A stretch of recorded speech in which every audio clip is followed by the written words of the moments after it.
Have you ever felt hesitant or just flat out avoided having a conversation, a difficult conversation with someone?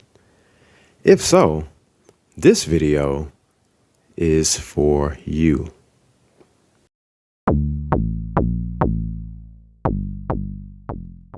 Hello, hello, hello, good people. I am your host, Mr. HJ, and we are back. We are back. We are back. Shout out to my MVPs. That is Men Valuing Purpose. And we definitely can't forget the LLCs or ladies loving and courageous. Now, let's dive right in. Having tough conversations is a part of life that no one enjoys, but they're necessary and in some cases even liberating. People can't read your mind. More often than not, we think about and process things differently than others. But a lot of times, we expect people to see things the same way as we do. Example, you may be a person who is very timely. You may like to be in a position to have the ability to prepare, plan, work out potential pitfalls and stumbling blocks in advance. Now, let's say you're tasked with a group of people for a particular project that don't share your same philosophy on time. They may be more last minute than you are. They may see a project a month out as, oh, I have plenty of time to start this later. Whereas you see it as a project being a month out, this is the perfect time for us to begin now so that we can work out any kinks or overcome any obstacles. That could be a difficult conversation because you need to have each other's expertise, but you see things a little differently. So how would one approach this needed conversation? Step one is you got to be like Nike and just do it. Don't wait for a perfect time because there won't be one.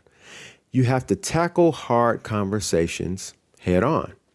It doesn't mean that you're rude or disrespectful. It just means you're direct and to the point. Step number two, speak on your specific needs or the desired outcome. Say what you mean and mean what you say.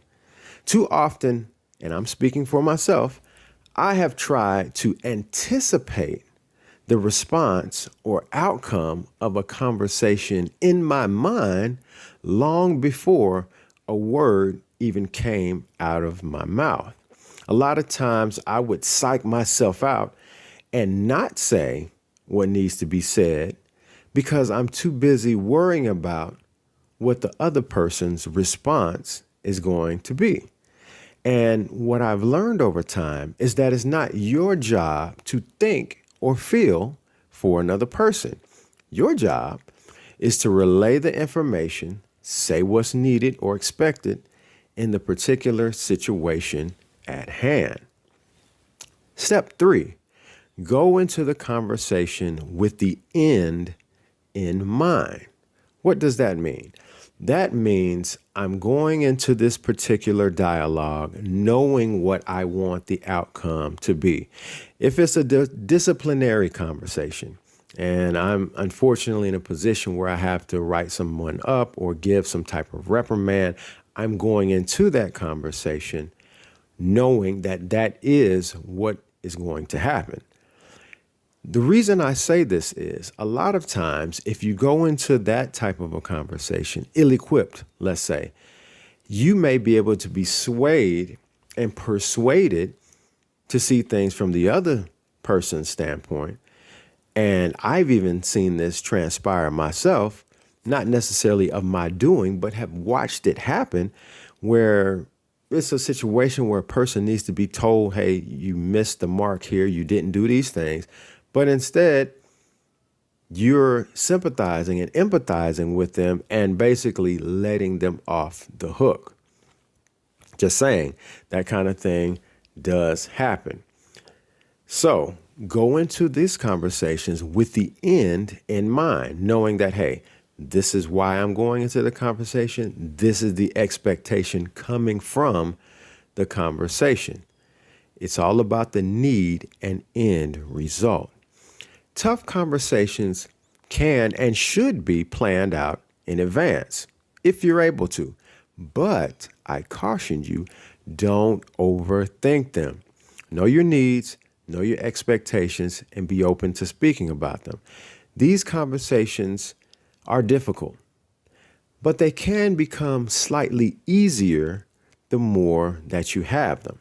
That's not to say that these conversations will ever particularly be easy, but you will learn that, hey, it's best for me to have this conversation because it gets across what it is that we or I need to get across.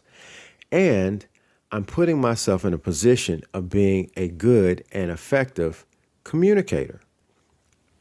If you get the opportunity, go back and watch a video I spoke about on the art of saying no. Great video that will give you insight on why communication and sometimes telling people no, which can be difficult and we may deem as a difficult conversation, can be healthy for you in the long term.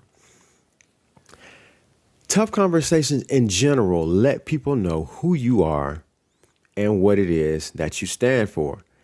And as a man valuing my purpose, I know what it is that I need and how it is that I need to get there. And it's my job as the person that's spearheading that or, campaigning, championing whatever it is I'm championing to relay that message effectively. And sometimes that means having tough conversations. So now that you're better equipped to have these conversations, I want to share with you that I definitely appreciate your time with me here today. I know that time is something that's finite and it's something that is of the utmost value because we have a limited amount of it.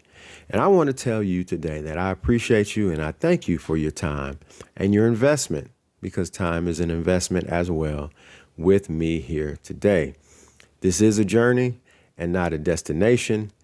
And I value you and I thank you for tuning in to the channel. And while we're talking about the channel, do your boy a favor, like, subscribe, hit that notification bell, leave me a comment in the comment section. If you feel so convicted, a QR code is going to pop up from PayPal, and I'm happily accepting donations to the channel. Having tough conversations. It doesn't have to be as tough as you may think it is. Until the next video, I am your host, Mr. HJ, and we are out. Thank you and God bless. And I'm out.